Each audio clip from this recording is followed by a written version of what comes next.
ضروری بات، اگر آپ بیوٹی ٹپس، ٹوٹکے، اسلامی کہانیاں اور مستند قرآنی وظائف حاصل کرنا چاہتے ہیں تو ہمارے چینل کو سبسکرائب کریں۔ اونٹنی کے بارے میں ہدایات۔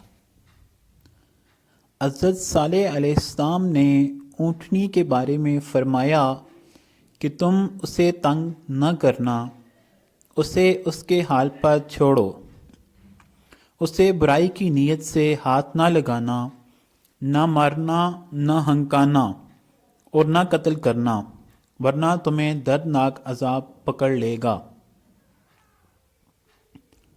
اونٹنی کی پیدائش سے حضرت صالح علیہ السلام کے معجزات۔ اس اونٹنی کی پیدائش سے حضرت صالح علیہ السلام کے کئی معجزات ظاہر ہوئے۔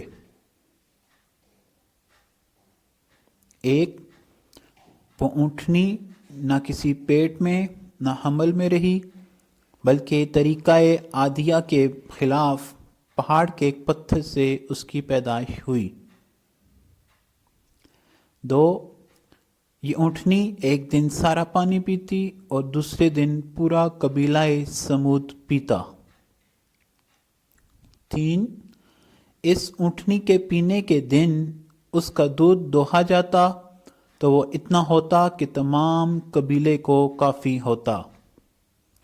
چار، اس کی باری کے دن تمام جانور پانی پینے سے باز رہتے۔ قوم سمود کی نافرمانی۔ قوم سمود میں ایک صدوق نامی عورت تھی جو بڑی حسین اور مالدار تھی۔ اس کی لڑکیاں بھی بہت خوبصورت تھیں۔ اس نے مصطح ابن دہر اور کیدار بن سالف کو بلا کر کہا کہ اگر تم اونٹنی کو ذبح کر دو تو میری جس لڑکی سے چاہو نکاح کر لینا۔